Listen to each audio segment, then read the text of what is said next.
Thank you, Bon. Hope you learned something new. Yay. Thanks, Thanks. Bon. You're awesome. So anyway, I had we're talking about blogger monetization, and yeah, it would have sucked. So my first year, my goal was to make $1,000 in that full year, and my entire family was kind of like, "Okay, sweetie, but it's okay if you epically fail," in a nice way. But kind of the gist was, we're going to support you, but we kind of think you're crazy. This isn't a real thing.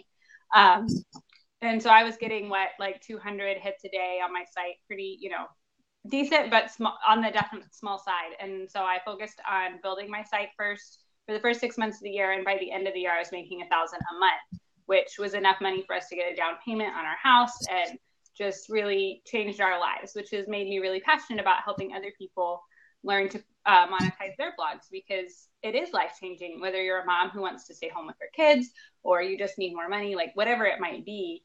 It's a really big deal to be able to do that. So both Becky and I are really, really passionate about helping other bloggers, but especially female bloggers, to be able to make money from home and make a lot of money from home so that it really is life changing.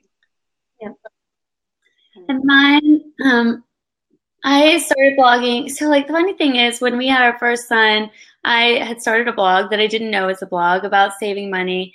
And then I just like would write about like money saving tips just for friends. But like I wish I had known like just keep everything and keep it up, but I didn't. So then a few years ago, I was at a MOPS meeting, which is Mothers of Preschoolers, and I was just telling them all my organizing tips and my favorite ones, and I sent it in an email, and someone was like, "We need to put that on a blog," and so so I did. And then I realized that you could make money, and my goal was just to pay for our son's preschool payments. And I was telling everyone at the conference that my first ever sponsor post was that I got a free pizza. So I went up to like a local place in our neighborhood. I know, but like out, and I just asked them if I could blog for pizza, and they said yes, and so I did, and that was like my first ever sponsor list. And then my like next like sponsored one was like $5, and I like tell you, I called my parents and I was like, "Someone is paying me $5." That was on my site. Like I just couldn't believe it. And now, like years later, we just kept with it, and we're making enough. Like I support my husband, has quit his job and stayed home, and we just work on the blog, and it's been great. So it can really pay off if you are willing to work on it. Break your tail off. I think we were talking the other day that this is like the first time since Becky and I have partnered together. This summer was the first time that either of us were going to bed before 2 a.m. because we were just up all night working, because that was when we had the time, but it worked and we were able to make our businesses, and now we sleep a little bit more, but not a lot. I told Mickey that it's like a newborn, that like you at the beginning you are working like around the clock trying to get it set up. But if you could really work at it hard and get it the way that you want it to be, then it's kind of smooth sailing. Like you just keep up with it, and you like, I mean, Paula and I are always thinking of new projects to do. But for the most part, like it comes down to you've worked really hard, and now you can like enjoy it. Still work hard, but enjoy some of what you put into it too. Yeah, it's really fun. So I know there's a lot of bloggers in the group. Does anybody have questions about monetizing your blog, or what's your biggest challenges when it comes to monetization? And you can open books with it.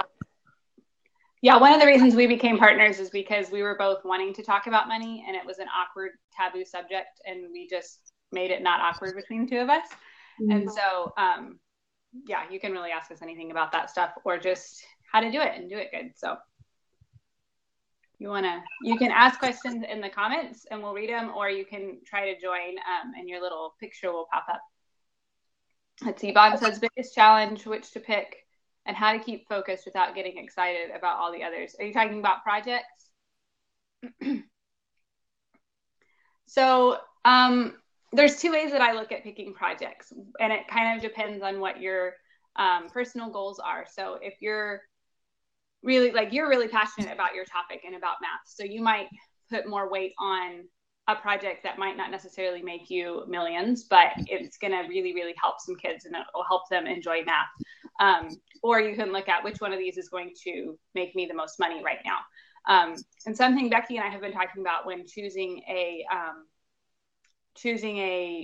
name or a project as far as like a book or something goes is looking for something that answers an immediate need in someone's life, and those types of things sell best. So that was another thing that we talked about at the conference. Becky has a potty train in a weekend book. We've written we calculated 8 books between us in the past 3 years.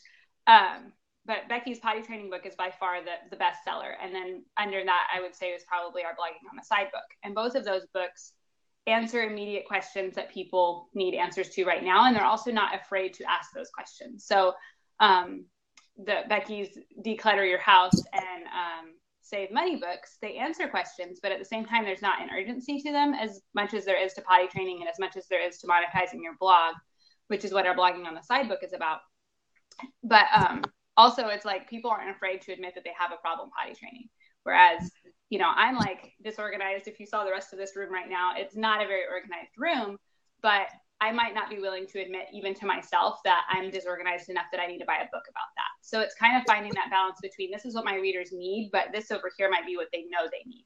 And so you kind of have to marry what you know they need and what they know they need into one thing that will help you create the product that works best for them or project, whichever one. And it's hard to start something new, like a project, but like Paula always says, you make money while you sleep when you write a book or something like that. So if you have something like that you're thinking about, I would go ahead and do it. I would start it today, and put it off another day, because the longer you put things off, like the more less likely you are to do them. So I would just start it like when we get off here, just write like at least the title, and then start just like jotting down notes in a notebook and give yourself 30 minutes a day and work on it, whatever it is. Maybe it's like starting a new blog. Maybe it doesn't matter. Like whatever it is, just start like right now. That's just the most important thing you can do. Yeah. Because also it's something we've learned is that even if you put out a product and I'm going to go ahead and accept this, and it's an epic failure, then to study and go, it's an epic failure. Why didn't I make money from it? Or did it not yield the returns I was expecting? And that gives you something to kind of figure out and something to work with instead of just, I'm assuming this might work one day, but I'm going to wait till I know for sure. Like epic failures are sometimes your biggest asset. Mm-hmm. Right. Hi. The reason why I jumped in is because I have some comments that's going to take forever to type, which is why we do Blab, right? Yes, I love it. So at the conference, I talked to quite a few people, specifically Mary really helped me go, okay, you already have this thing started. This is great. You want this, so focus on it. But you know, I think it's less about starting and more about not starting other things. Because I got an idea this morning from somebody, right, and I've started. You know, it's already started going, and I've already contacted a developer, and we're having a conversation in 45 minutes. And I told her, I said, look, I need a co-conspirator, aka co-owner. I want to turn this around in 2 days. If we can get this up, start, and out here in 2 days, I'm good. Yeah. Oh, I have bad audio. Oh. Let me get out my things. I think if you just mute your speakers while you're talking, that might fix it. Oh. Does that help? Yeah, because we're just hearing you talk twice.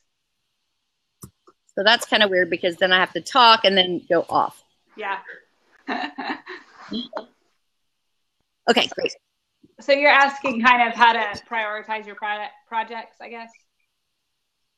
Well, more like,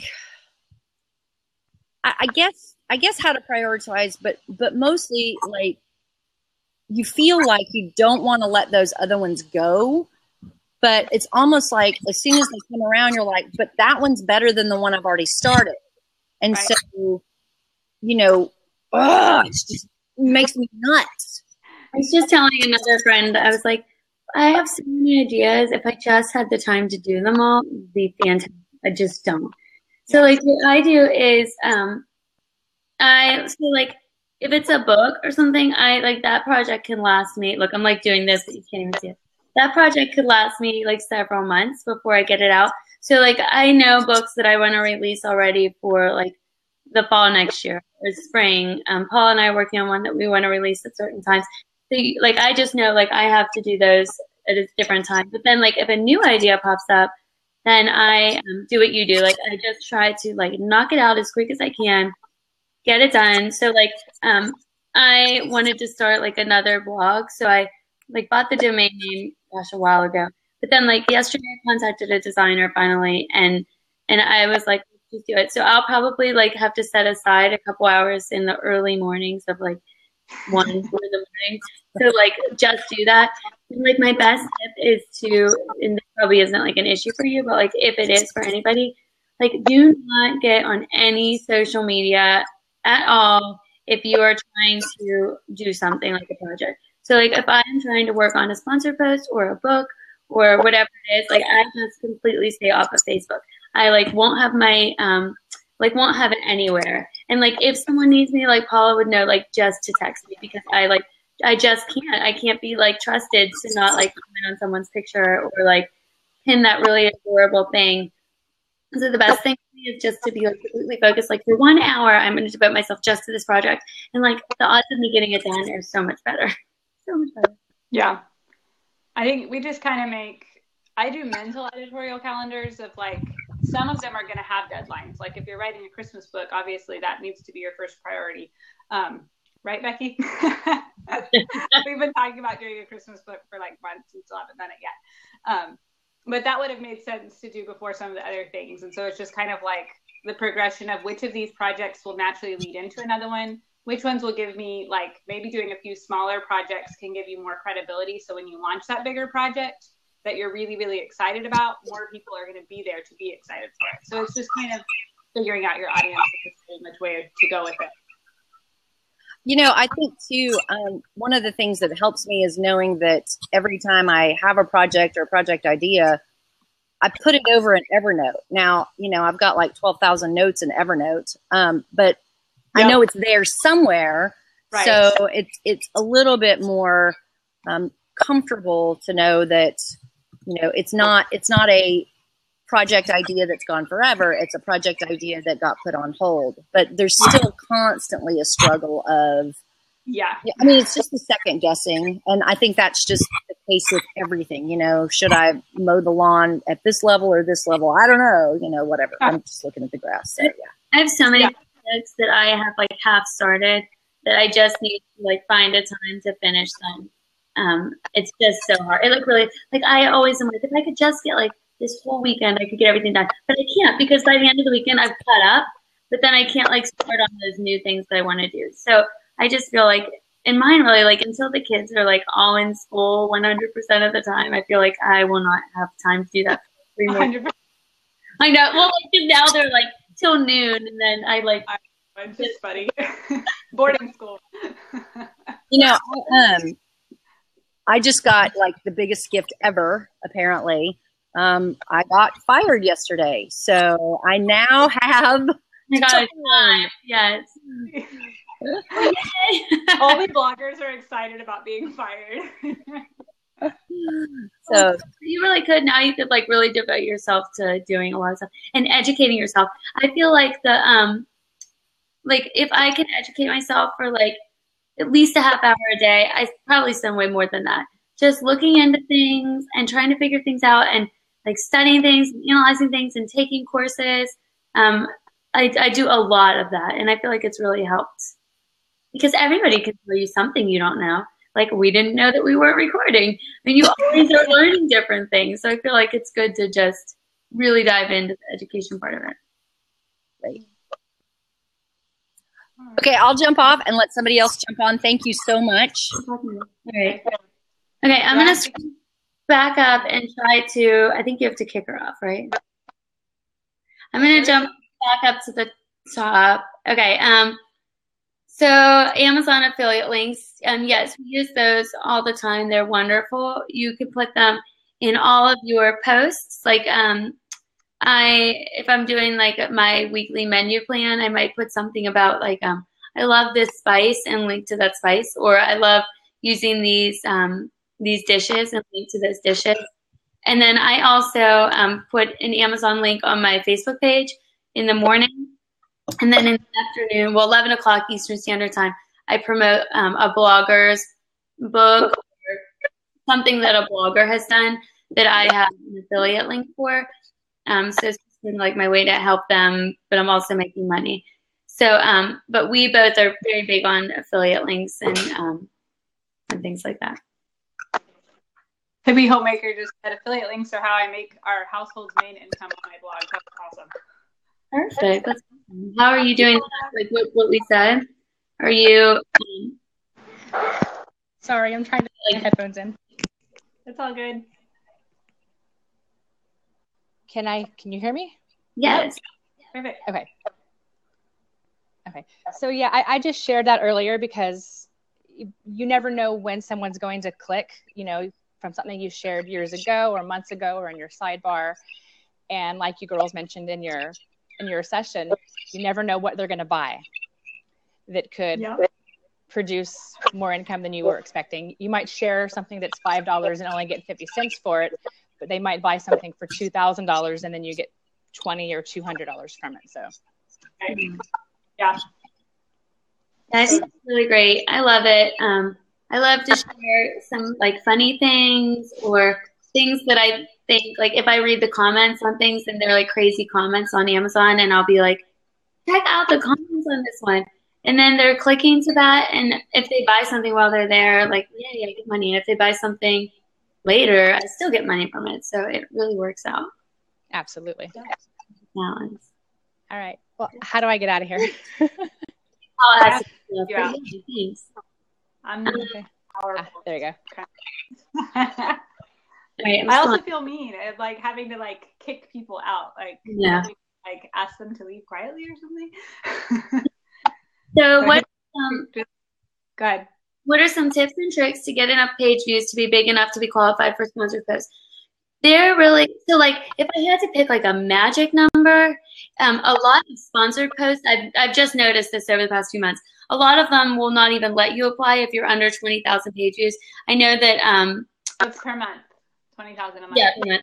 I know. I think it's Social Fabric started doing that because a friend of mine couldn't apply because she didn't have 20,000 page views, and I don't know if that's recent, but she just tried to apply in July, and they told her she had to have that.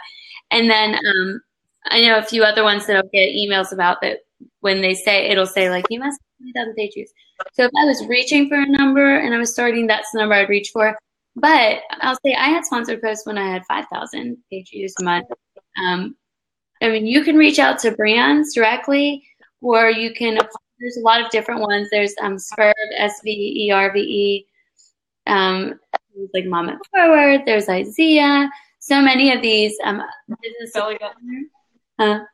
Mom's Affiliate is another one. Yeah. I don't know if I said Mom It Forward, but that's one. The Motherhood, Clever Girls.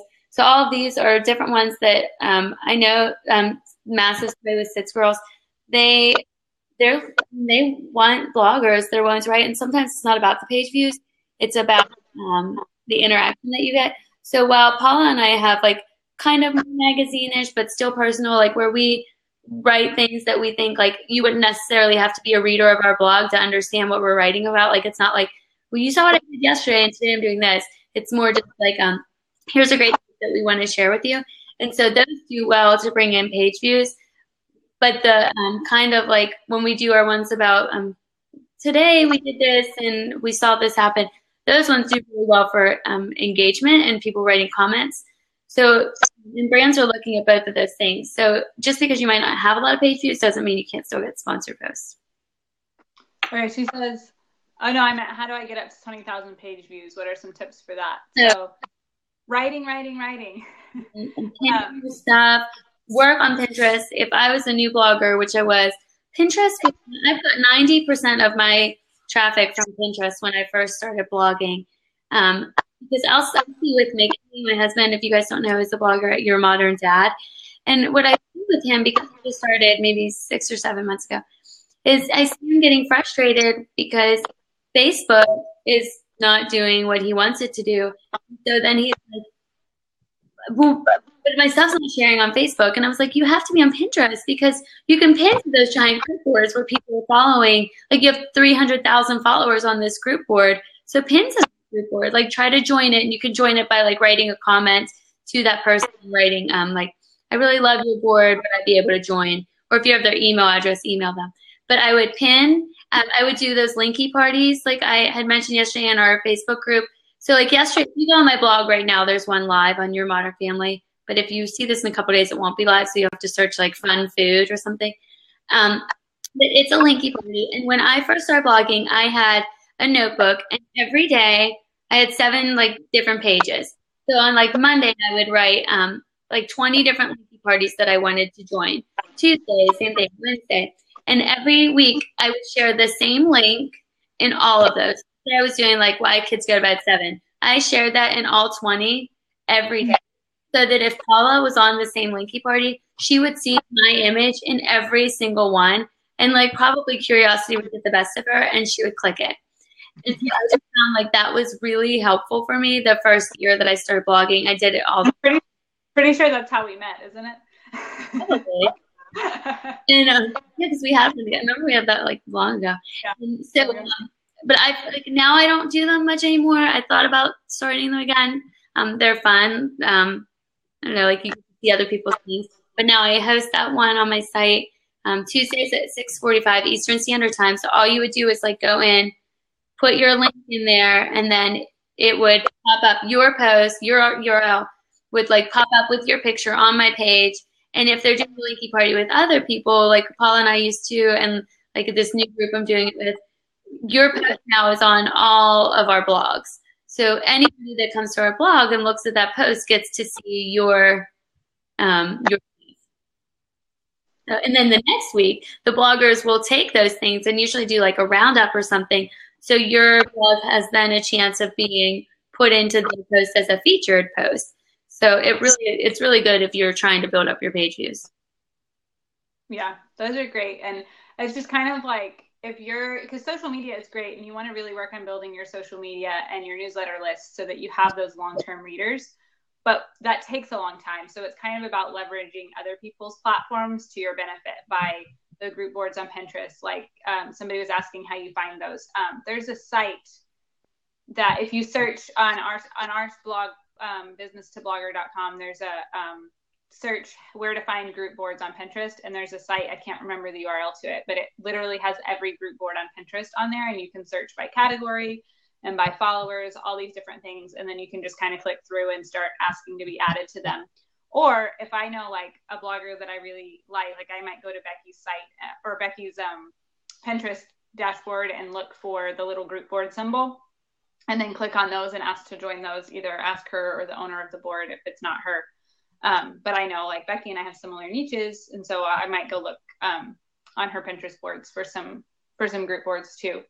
And the same thing with Facebook, like you can go share your content in Facebook share groups, which we have, Becky and I run one. And then you can also share to people's Facebook pages specifically, not just anyone's, like they have to specifically allow sharing, but we also have a group or a post that's a resource that says these are big pages that allow you to share to them. And then those page owners will go to the wall and look through and try to find some really great content and then grab it and share it, which is also another way I used this when I was starting out, sharing on Facebook to other people's pages to kind of test my content to go, okay, I shared this and I thought it was stellar and no one reshared it. So what was wrong with it? I'm going to package it differently. I'm going to do a different image. I might title it something different. And then I'm going to go reshare it again and see if there's a different reaction. And so for a while, like over a course of like a couple of months, I would redo an image like 3 or 4 times until I hit something that somebody would share. And then I would be like, okay, that blogger has millions and millions of followers. Holy Homer. Why did she choose this image? And she didn't choose any of these other images. And that kind of gave me some more things to study, because I'm kind of bad at, I might be on a bigger blogger site and I know that their images are better than mine, but I can't specifically look at mine and go, well, what's wrong with my image? I just know that it's not as good. And so that gave me a chance to kind of work with my own things and say, hey, what went viral? What didn't go viral? So if you have something that you know, this is a good post, The problem is probably in the way that you're packaging that post, be it titles or be it images. So don't be afraid to play around with those and share the same thing repeatedly, not like every day, but over the course of several weeks or months until you find something that is going to bring you the page views that that post deserves. Let's see. Do people get upset if you post to their wall on Facebook? So yes, that is considered spamming if you're just posting willy-nilly to people's walls. But there are a lot of Facebook pages like Becky's, mine, Quirky Mama, Holly Homer's page that we welcome it. Like it makes it easier for us because we share on Facebook so often that it's really, really easy then for us to just scroll through our wall and find content instead of having to scour the entire internet for content. And it's kind of your way of giving permission for us to use your image and share it on Facebook for that post. So that's why we made the list, because some people will like ban you if you just keep doing it, or you can kind of like look on their wall. And if a lot of people are sharing, then you're not at least going to be singled out for spamming them. Whereas if it's a wall that no one's really sharing on, you definitely don't want to share. But I can try to put links in the comments later if that works, or just share in our group. But again, on Business to Blogger, there's a post that says find big Facebook pages or something that will share your content. And we have a whole list, and any day of the week you can share to all of them as long as it's relevant to their audience. I've ever only heard of one time someone being upset, and it was to Mickey. Like, I had told him that, like, go and post your stuff to these Facebook pages, and so he was doing it like every day, and then I think he cut down to like 2 days a week, and then one person like banned him from doing it, and I was like shocked, honestly, because I had never heard of that before, because it's not like it's taking over your feed. It's like literally on their side. So I guess some do get upset, and so you might want to message them. They might not message you back, but if you're worried about it, you might want to message and ask. Like, to me, if somebody banned me from posting on their wall and I did it, I would probably lose faith or trust. Like, I would hope that if somebody was bothered by it, they would message you and say, hey, I don't accept shares to my wall, so please don't do that anymore. And then, like, of course, you'd be like, oh, I'm so sorry. But like, I get your octaves higher. I know. Oh, what I say about Pinterest is, like, say Paula's in a group board that I'm not in, but I want to be in it. She, like, normally you can't add people to group boards that aren't yours, but I could ask her to pin something for me. So we'll do that sometimes. Like, I'll say, could you pin this group link for me? Because I think it's going to do well in that group board. And that's another, like, if you're friends with someone that you guys are working together like that, that's a good way to not have to manage so many group boards. Yeah, well, and a lot of group boards will be closed. So people will stop accepting new pinners or something, because it gets hard to manage. I have a few, you have to scroll through and make sure people aren't spamming and stuff. So it's hard to manage. So if one's closed, just kind of scroll through. You can see who's a member of it and see if you can, like, swap them for something. Like, I'll share for you on my Facebook, or I'll pin for you on some other different things if you'll pin for me on that board. Kind of do some swapsies. Oh, thank you. She's sharing in the comments here the links that I've been talking about. So that one that Biz to Blogger just shared is the Facebook pages that allow daily shares. And those are all pages that have over 7,000, I think, followers. And then some, it's separated into over 100,000 and then over 7,000. So they're all pretty big boards that you can get some good reach on. Oh, yay. Thank you, Vicky. I just assumed it was Stephanie. Oh, I did too. Thanks, Vicky. All right, I'm trying to find more of your questions.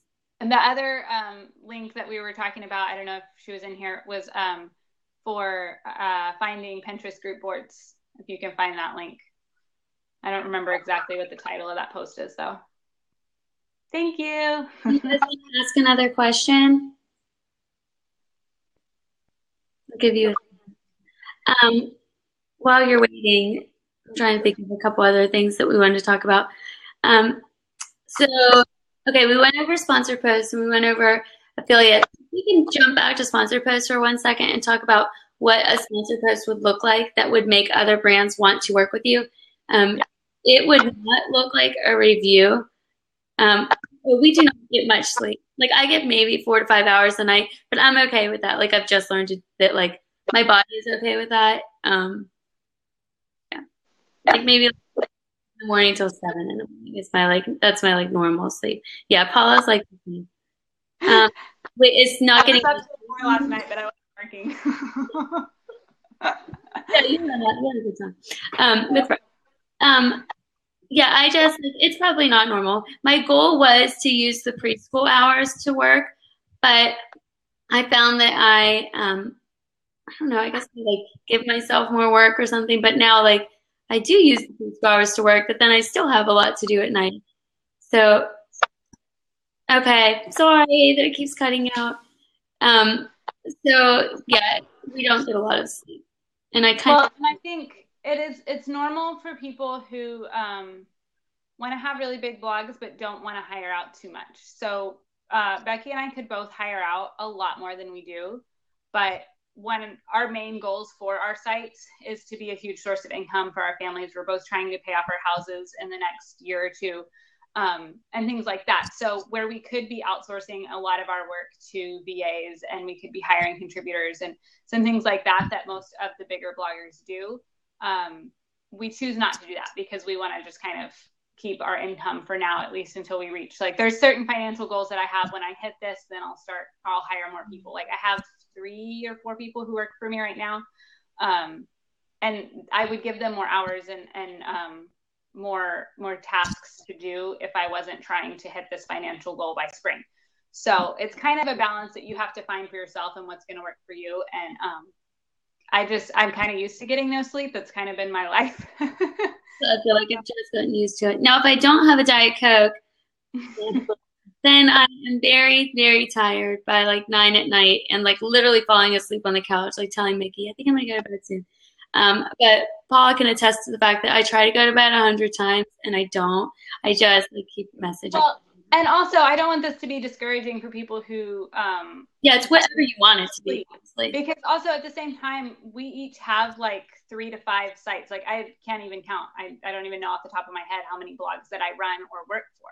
So if you just have one that you're pouring your time into, it's going to take you a lot less time during the week to get done all the work that you're trying to do than Becky and I, who have, like, I have Beauty Through Perfection, I have Business to Blogger, I work for Holly at Kids Activities blog. Sometimes I work on play ideas. I work on What Is That I Need It with my sister-in-law. I'm coaching a couple people and mentoring them. So it's like, I have my hand in so many different pots, and that's what makes me have to stay up so late. If you just have one blog that you're pouring your time and energy into, then you can get away with just working, maybe 10 to 20 hours a week and sleeping and taking better care of yourself or whatever. Yeah, like if your kids are in school, it's a totally different ball game. Like if our kids are in school, I feel like we will have so much time to work. And right now I'm trying to really save my time for, like, I work when they're not around, and because I know I can't like finish anything really when they're there, and I don't want them to remember that, and like that's just me. So I work like in the evenings when they're sleeping and in the mornings when they're at school or preschool. So I probably will get a lot more sleep in the couple years when our youngest is in kindergarten. Yeah. Well, and I try to make a point of not working too much when my husband's awake, because the same thing like Becky, like I almost don't mind my kids seeing me work as much as my husband's been at work all day, and then he's like has 2 hours before bed, and I'm going to be like, sorry, I'm working, like I don't like that dynamic, and I never want it to be an issue in our family. So since my husband, I have trouble sleeping. Like I'm one of those people who can't fall asleep until I'm super exhausted, which is why I stay up so late. Even if I wasn't working, I would be staying up probably that late to just get tired enough to be able to fall asleep. So that's just another thing. It's kind of finding the balance for your family and for your health, because it's no amount of blogging, no amount of money is worth your health. So it's where you're healthy and then finding the time to work around that. And you can, you don't have to post every day, post 3 days a week. You don't have to do all these things. You can do it slower. My goal was just to like hit the ground running. I wanted Mickey to be home with me. So my goal was like to make an income really quickly. But I mean, that doesn't happen. Maybe you want to give yourself some time. Like, it's really just up to you. We're just really like, I don't know, we just work a lot. But that you don't We're have. incapable of sitting still is really our problem. And like always, there's something always on my mind. Okay, so let's go back to sponsored posts so we don't forget to talk about that. So if you get a sponsored post for like the one that we gave at the conference was for Kroger, and say I get a sponsored post from them, I'm not going to do just a review of Kroger. Like I would do something that's more like fun, that's more willing to be like people want to share it. So maybe like 10 uses for sugar, and I talk about how I buy it at Kroger and how that's like, you know what I mean? Like maybe that it's a good deal when I'm there or whatever. Or maybe I'll do like 10 grocery store hacks that people don't know, or ways to save money at the grocery store. Just different things. But if I just did like a why I like this store type of post, it's not going to, like, I probably wouldn't share that. And like you guys aren't going to share it with friends. So you really need to think like what's going to make somebody want to share my things, because if you can do good for that brand and do a good job, then that brand will probably want to hire you again. And then other brands are going to take notice. And it makes a difference, I think. And that's going to make a difference for your readers too, when you're sharing a bunch of things that they don't want to read. Like, I know Kroger and I already like Kroger, so I have no need to click on a link about why Becky likes Kroger. But if she was sharing 10 uses for sugar that you didn't know about, like I didn't know that you could use sugar around the house. What is she talking about? I'm clicking that. Mm-hmm. So it's kind of putting in that element of surprise and that element of mystery that's going to make people say, I really need to click on that because it looks interesting, it looks exciting, or mysterious, and I have to know what they're talking about. And so finding that in your sponsored posts is going to bring you more money in the long run. Even if one thing we found is that even when a brand is paying you lower, like sometimes I'll take a low sponsored post just because I didn't have very many that month or something. And the temptation is always, well, they're not paying me very much, so I'll just deliver up to the point that they're paying me. Like I'm not going to work super hard on this post because they're paying me half my normal rate or something. And I just kind of took the post because I had time. But you really have to think about it as every brand ever is going to see this. And that brand might be paying you half your rate today, but they might have triple your rate to pay you next month if you deliver and over deliver for them. So they're going to come back to you and go, well, that post went viral that you wrote for me last time. How do I get you to write another viral post for me? And then that kind of opens the door for more opportunities and more income for you, even though it might have started out as a really small opportunity.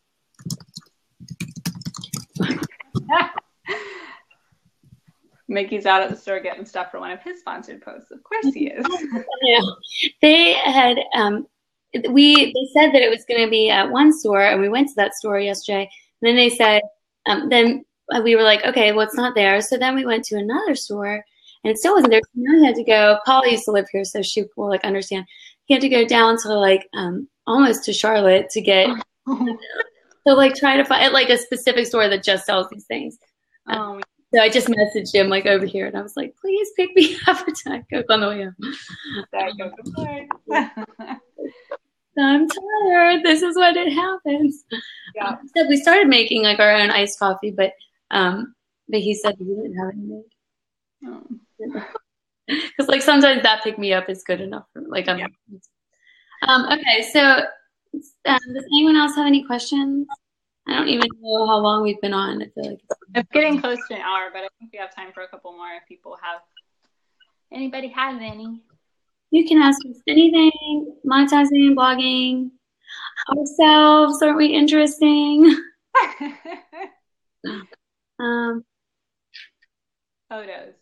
What's that? No, like about photos. They are the most important thing you will do for your blog. Okay, so I did a photo called It's Close, and I've been using deposit photos, I think, because they got a really great deal with them. I bought I know. So there's a lot. I have a link. I will post it in here on where to find free photos. Let me see if I can find that. It'll probably take me a while. There is one, and you can actually do a Google image search, and there's a little tab at the top, and you can search by license. So if you do a Google image search, obviously you can't just randomly take images off Google because a lot of them are copywritten, but you can do a search on Google Images for what you're looking for, and then mark Creative Commons license, which means you can take that and edit it and do different things to it. I don't remember if that one requires that you disclose the photographer or not, but there's definitions for all the different licenses on there as well. So that's kind of a good resource to be able to kind of search all of the internet at once and see the different licenses that you can use. One of them requires disclosure and one of them does not. It's Creative Commons and then one other. But I have a link somewhere to, I'm trying to find it. Google image search is great for that. Yeah, iStock is crazy. They have the best pictures ever, but like, I'm not paying that. Yeah. I bought some for my book covers, but other than that. Yeah, me too. Like Paula and I had debated, here we go, even like splitting it, and then we still felt like it was, because like she said, we're really working on like. We don't spend any money, we don't have to. Pixabay is another one, Pixaby. I know a lot of people who use them. I haven't used them personally. I'm still in Dollar Photo Club. They're just not accepting new members. So I haven't had to go like search out some other ones, but I've heard really, really good things about Pixabay. I like it. Now that post that I just put on there, oh, you're kidding. Yeah, they like moved it. But that post or link that I just put there, if you're not in our group, you can request to join and we'll preview. But that has, I specifically asked the question of where do you get free photos? Oh, right. And so many, more than I had even known. So it's really helpful. And also Canva. Getting views. Yeah. So I do my editing on PicMonkey, but Canva is another free photo editing online. And they actually have a bunch of images that you can use and buy right in their photo editor. So I didn't take the time to go and learn how to use a new photo editor, but I know a lot of people who swear by them, and most of their images are about $1 too. So I mean, you could even just grab an image off of there and take it to PicMonkey or something else to edit it in if you just wanted their images. So that could be another way to kind of sneak cheap photos. And make your pictures big enough. When I first started blogging, I'm like embarrassed to say all my pictures were 150 by 150. Like you like that. Yeah. I guess that's what on Paula's blog when I like very first started, and it was like the smallest pictures ever. So now all my pictures are 650 by 650, which is like the perfect square, or 650 by 975, so that they're good for Pinterest. Because you also don't want them too big. Like I had the opposite problem, and I never resized my images down. So I had all of these massive photos that were showing up online as regular size. You know, it was fitting to screen, but my server was then having to work triple time to barf that image up when it was so big. So you want to size them down to only the size that you need them, but not freakishly small like what Becky was doing. So we frequently have opposite problems. Yeah. That's just one small example of our opposite problems. I did a few text-only images, and they have done really well. My gosh, if you look on my Facebook page right now, I posted last night this post, stop doing that for your kids. The image, like, I felt the same way. Like I was embarrassed to even use the image. That post, I kid you not, gets more reach than like any other things that I do. It does so well. And the image is like, it's awesome. Yeah. But I don't know. It does so well. I think it's because like it's pretty clear what it's about because there's like text right there. I don't know, but like the reach was like the highest that I've had in weeks.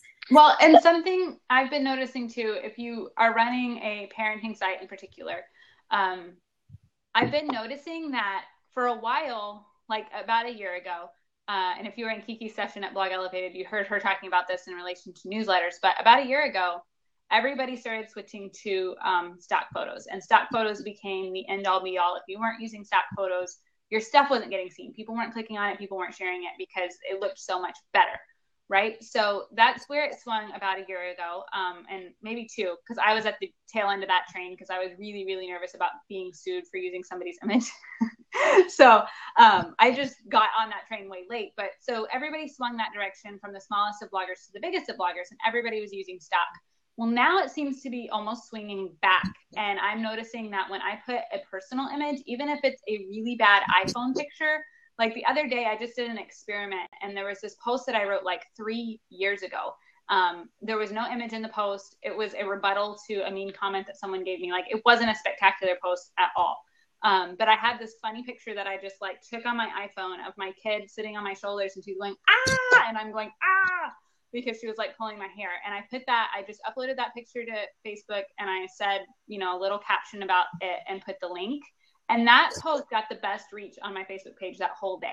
And it was just a little nothing picture. Like you would not look at that and go, that image is going to go viral. but it was the personal touch. And I've been noticing more and more that on a lot of the parenting posts, personal images, the things that I'm seeing go viral are the ones that have either a personal image from that person's family or a stock photo that looks like it's a personal image. So there's definitely a balance in looking at it to say, is this a post that's going to respond well to a stock image, or is it a post that's going to respond well to a more personal image, or try it both ways and see, because it's kind of swinging back and forth. Yeah, you don't want it to look too much like a stock photo because people know like that's the model. And I made that mistake too when I first switched to stock photos of like the white background and like the kid holding the backpack, and I was like 10 things to learn at school. But now I'm realizing the better picture is like kids walking to the bus stop with like regular things around them. Like you can clearly tell it's not in like a studio. It looks like real life because like we all relate. Hey, no. Sorry, we have a puppy doing the door. Because we all relate to like real life things and our. She said Finding Joy is a good one. Yeah, that was one of the ones I was thinking of. She always does those really pretty black and white images. So it's still like I look at that and I go, that's better than my real life, and I want to click on it and I want to see it because I want my real life to look like that. Whereas when I look at a picture of a model, I'm like, well, that's unrealistic. I'm not clicking that. So it's just kind of the subliminal message that you're giving your readers of like, I'm sharing something that's attainable, or I'm sharing something that's so far out of reach and it's just going to make you feel bad about yourself. So it's a weird thing. And that's why I say to play around with them. And if something doesn't get the reach that you thought it should, do a different image, do a completely different, like I tried a stock image on this one. Let me try a stock image with no faces on it on this one, or let me try a different shaped image, or let me try a personal image. And it's kind of finding what your readers respond to and what's going to work best for your type of post. And we do that a lot too, where we will take a post from maybe a year ago that did okay, we think could do better, and we'll change the image, bring it back up to the front by changing the date, and then it's like a brand new post, because even if the same person's reading it, like my mom, for example, on her birthday, like 2 years ago, I did this whole like 10 lessons I learned from my mom. Then I republished it on her birthday this year, and she called me that day and she was crying. Like, nice of you to write that post today. I had already written it. So like even the people that are reading your blog every day don't realize that you're reposting something. I'm walking around getting a phone charger. Sorry, guys. Oh, professional. I'm just in my kitchen. I don't even know where it is, but my phone's about to die. But yeah, most people don't even realize, because I know that that's true. I remember Becky telling that story about her mom, but I look back through my posts and I'm like, I don't even remember writing this. So if I don't even remember writing it, like nobody remembers if they read it. So it's a nice way to kind of shuffle back through. Yeah. And I'll even edit them sometimes, because I'll be like, this was a great idea, but I had terrible writing back then. Or like, did I even like have a grasp of grammar and the English language? Probably not. So I'll rewrite it a little bit, just edit, for grammar and put a new picture and then republish. And chances are you have a lot of new readers every month, so they're probably not going to have ever seen it before. Unless, like, I wouldn't edit, like, my most viral post because I don't want to mess with it, but... Right. Sorry, I'm, like, crouching on the floor trying to get this charger. Which is why we're experimenting this week. Like all my Skype calls are. I'm like, really welcome. Next week will be better. So yeah, so we're gonna do this every week, the same time, like Tuesday. It was 11 o'clock Eastern Standard Time. I mean Wednesday, and it's 10 o'clock Eastern Standard Time, 11 o'clock Eastern Standard Time when we started. Oh look, my battery's dying too. Sometimes I think, wow, that's good stuff. Then I realize I wrote this. No, yes, I've totally done that. Like, and then I'm like, hey, why did no one else say this was good and it went viral? Hold on a minute. And that's when I start playing, because I'm like, I was brilliant when I wrote this, just not when I marketed it. So a lot of, at least for me, because I'm a writer by nature and not a design person, so a lot of my posts will be great, but I'm just marketing them terribly. And so I've been focusing on marketing instead of on really hard on post creation, because I feel like I've got that pretty good. Stephanie asked, when writing a book or post, do you ever deal with confidence issues? Yes, like absolutely. Okay, so like an example, the other day I wrote a post about why I enjoy being with my kids. And like, it was just straight from the fact that like, I had seen a lot of my friends' kids have passed away lately. Like 2 days ago, another one was in a car accident. And so like all happening at once. Really sad. And it's all been happening. And it just like made me realize that like I tried so hard for our kids. I had infertility issues, and it was so hard for me to even have them. And like I just love them so much. And so the post just stemmed from like, I know it's really hard, but like let's just love our kids so much, because in a second they could be gone. Well, like yesterday I got a comment that was a ping back, so someone else had like mentioned me in their things. Someone else had mentioned me, and their post was all about how terrible my post was. Like it literally said, like, I read this blog with a link to my blog, and I felt like a terrible mother when I left. I was like so upset. So I like privately, I left a comment for her that didn't get approved. That that I was like, I would never make someone feel bad. Like I was just trying to like empower you as a mom and make you like think like, okay, I can do this. And like, so like I felt awful. And like, so the answer is yes. I always deal with like, I always struggle with, should I post this? Like, will this hurt anybody's feelings? If I think it'll like hurt anybody's feelings, I try not to post it. But, and like confidence issues, I like, yeah, I don't, I like same thing. I have a hard time sharing my income report because I don't want people to think I'm like braggy. So like, I don't know. It's hard. Like I always think about that, like how other people perceive me, because I just try to be really nice to everybody, and sometimes it just doesn't get. I don't know. Yeah, it'll be. So I had a really hard time with that for a long time, and only in the past few months or maybe year, I don't know. Time is just not something I'm really great at, but in the past while, have I really just realized that there's always going to be people online that hate me. Like I've had, like Becky was saying, entire posts dedicated to what a horrible person I am. People have questioned my integrity and just all of this stuff that completely wasn't true, like untrue accusations and stuff. Like if it's true, then fine, I'll take it to 10. But a lot of the time it's not. People have said that they feel sorry for my children because I'm such a bad mom after a post that I wrote, that I'm evil. I've gotten that. I've gotten that I must smell bad. And like, I almost like want to make a compilation of all of them, because they just, at some point, like I used to, like they would make me cry because people would get really mean, especially when something goes viral. And now I've come to the realization, like especially with parenting posts, it's hard when people are attacking your parenting. Like of all the things, like attack my writing all day, but don't say I'm a bad mom. That's just the worst thing that you can say to a mom.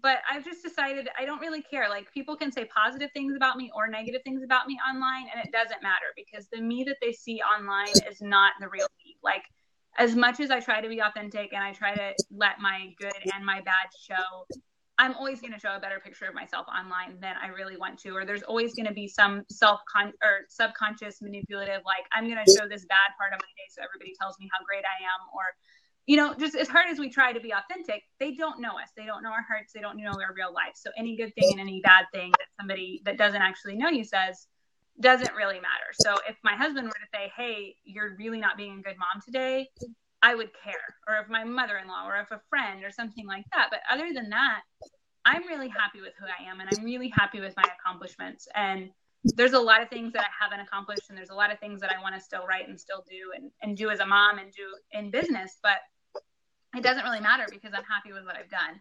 And so it's just kind of a conscious decision for me to go, I don't care about that. And like, there will be people that hate every single thing that I do.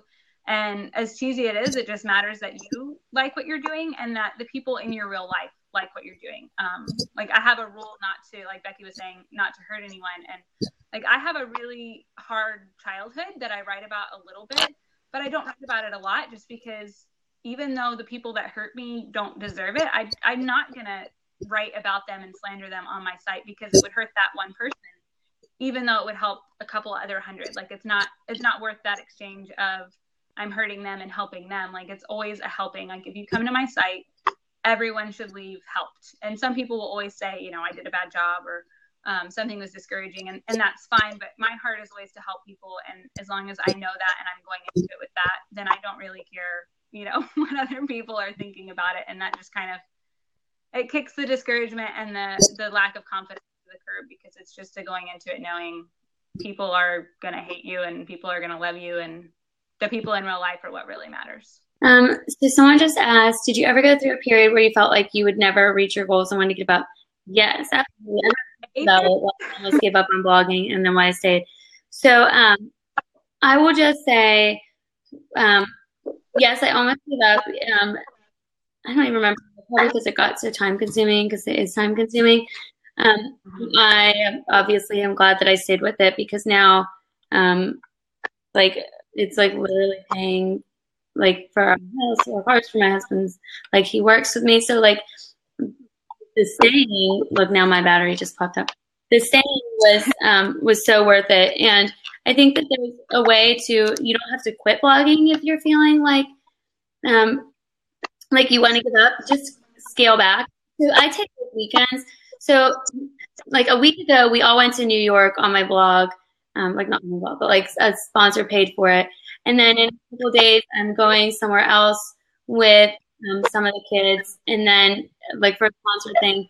And then in like 3 weeks, we're going to like to Dollywood for like another sponsor thing that I just got. So I know I didn't even tell you about that. I just got that one. So it's like not really through Dollywood, obviously. But anyway, so like they're like, those things are like the reasons I'm like, this is so worth it. Like I'm doing all these awesome things. The kids are really benefiting from these. But I have to take weekends off. Like I like Paula and I still work, but like I kind of take weekends off. I schedule ahead of time, and then I really scale back. I love that I don't get emails on Saturdays. Like I'm like, this is wonderful, because I get like hundreds a day. So Saturday I get like 2. It's just like the best thing. Okay, Paula, you talk for a minute because my battery's dying. I'm gonna go grab it. Okay. So the reason I laughed when I read that question, did you ever go through a period? I think we're up to almost a dozen now. For Becky and me both, like we'll call each other crying, like this isn't worth it, and just like my stats are down and I can't handle it. And I mean that happens all the time. And I think that the important thing there is to know why you're doing it. If you don't have a solid reason as to why you're doing it, then you will just quit in those seasons, and that's fine. Like it's not something that you have to commit to forever. But if you want to, and if you have goals, like, you know, Becky and I have solid goals and we have solid reasons why we're blogging. And I think most people do if you sit down and think about it. But the reason why you're doing it is going to be what gets you through when you don't feel like blogging that afternoon, or when you feel like I'd rather go to bed than stay up till midnight scheduling Facebook, because Facebook gets mad at me when I don't schedule ahead. And, you know, or writing the sponsored post or whatever. Like there's always going to be times like I love writing, but now writing's my job. So what used to be a hobby and what used to be my release and my stress reliever is now kind of a source of stress sometimes, because I have to get things done and I'm on a deadline and things like that. So if you're having one of those days where you want to quit, just take the time to write down, this is why I'm doing it and these are my goals. And then look at it and see how far you have come. Because while my goal this whole summer was to double my income over the summer, and I didn't do it, but at the same time, my income did go up, and I did figure out some things about my audience. And then the Facebook algorithm changed, and Pinterest went, tanked, and my stats went down, and all of those things. And those things are outside my control, but I still improved and I still learned things. So even though I didn't hit my double my income goal, which I should have been able to hit if those things outside of my control didn't happen. So that's really discouraging on the one hand, but on the other hand, like I did awesome stuff this summer, so I'm happy with it. But I'm only able to be happy with it because I know my reasons why I'm blogging, and I know that I'm still moving towards those reasons, even though I didn't hit that goal. I would like, when I feel like I don't want to do it, if I get like a nice email from somebody or some like comments that have been like, you have changed, a post about how our son was born with high muscle tone, and like I get emails on that every week, and I always think, when I was in that place that they're in where like I didn't know what to do, I felt so lost. If I had read a blog where somebody had experienced this, it would have been literally life-changing for us. Like we wouldn't have had to go through 3 years of testing. I mean, I would have known this is what he has. And so, because it sounds like kind of muscle tone, but it's really like so in depth. So we I just. Like my blog is able to help somebody somewhere. And so, it's helping people and it's helping their family. And like, I want to be able to be with our family. I want us to be home with our kids, like that. to me, on days I feel like quitting, I'm just like, it's just not an option anymore. I mean, it's just not. Maybe in like 20 years, like I always tell Mickey, I'm going to work really hard for like the next few years so that in like 10 years, I don't have to like work if I don't want to. I can just like blog leisurely or whatever. Look, there's Mickey messaging. Well, and it's kind of, those times always take me and help me reevaluate my priorities. Like, am I taking too much time away from life? Over the summer, it's the hardest because the kids are home. And so I don't want to miss those summers with them. But I also don't want my business to epically fail. But it's just okay, where am I off balance here? Is it just that I'm having a bad day? Am I just being hormonal? Or is something really off kilter in my life? And I need to take a hard look at what my business goals are and what my life goals are and marry those together in a better way than I'm doing right now. So it can kind of be a wake up call too, to figure out how your goals work together best if you're feeling burnout, or like we were saying about republishing old posts. When I'm feeling burnout and sick of it, that's what I do. Me too. Like, April was a really hard month for me. I struggle with depression and stuff still. So I just had a really, really rough month. And for almost a whole month, I wrote like sponsored stuff and I wrote maybe 2 new posts. And the rest of the time I was just editing images and bringing old posts to the front. And nobody noticed and nobody cared. But that was a way for me to stop and take a step back and take care of me. While also I knew it was a nice marrying of those priorities of I want to keep my business going. But at the same time, I need to take a step back and take care of me right now. So I'm going to do a lot less. I'm just going to schedule Facebook and schedule Pinterest and republish old posts. So. Yeah, I agree. And hire out if you have to for those like rough patches where you're feeling frustrated.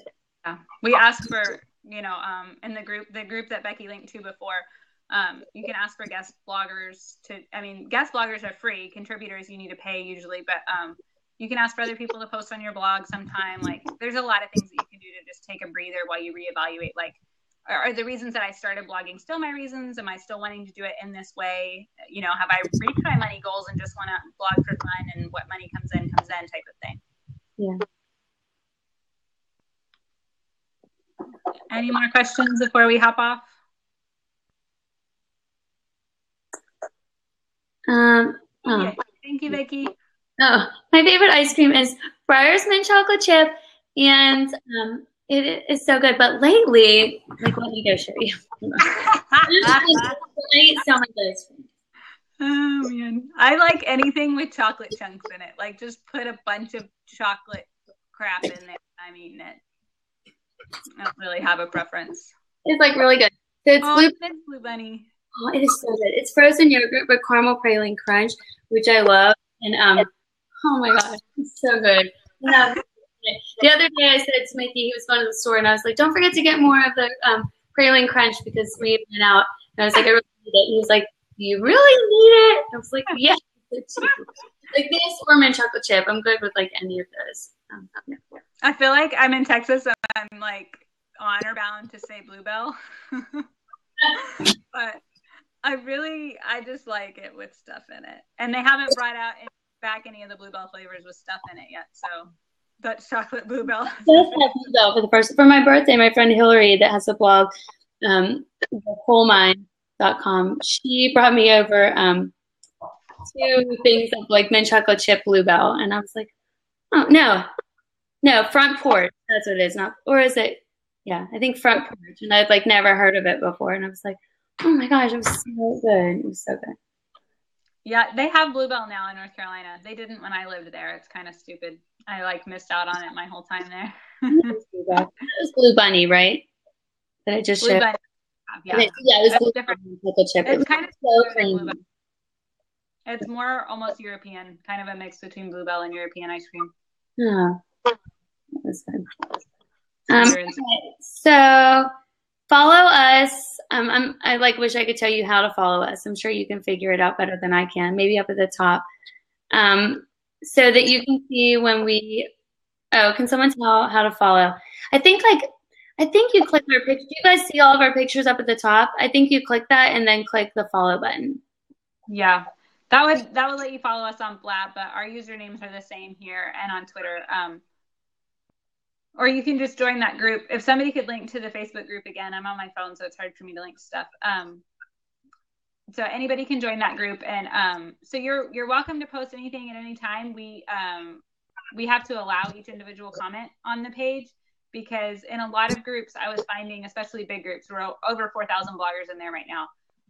We don't want your comments to get buried or your questions to get buried. So if you ask a question and then 10 more people ask a question, nobody might answer your question. You might feel like, well, geez, they're all clicky and they don't like me. So I always hate that feeling in a group, and I want everybody to get their questions answered. So we just kind of allow them one by one, or sometimes 3 at a time, and then we go answer all of them or whatever. So don't freak out if you're typing to the page and don't get it doesn't get approved. We'll approve it later on, and everybody can address it then.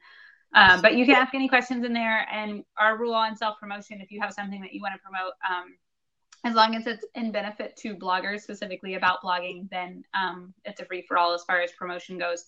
And otherwise, we have some share groups that there's links in that group that allow you to share by topic. So parenting, food, organization, just there's like 5 or 6, and we're making some more as well. So those can help you get those page views that we were talking about earlier. Thank you, Vicky. Vicky's sharing group links for everybody. So if you'd like to join, you can. No pressure, but we think it's a fun group. All right, so we will talk to you guys next week. So Wednesday, 11 o'clock Eastern Standard Time, which we're in North Carolina, so that's our time. For Paula, she's in Texas, it's 10. Central time at 10. And I think Kirsten Oliphant will be joining us next week. This week she launched a newsletter course, which is fabulous. So she's a little bit swamped right now. But she's the one that got me and Becky on Blab, along with Eric Tung at BlogElevated this weekend. So we're going to have her join us. And if you join the group, you can vote on what you want us to talk about and take questions on. How about that? That would be fun. So it won't be monetization every week. It'll just be really whatever y'all have questions about and want to talk about as far as blogging goes. So we'll do votes on it every week and just kind of take it from where y'all want to talk about and what you want to learn about for blogging. All right. I think you have to. I have to end it. I have to figure out how to end it. Well, it said that you have to kick each person off, or else their blab stays open into this. Because you would just start slandering me the minute I closed it. I know. All right. Bye, guys. Well, bye, guys.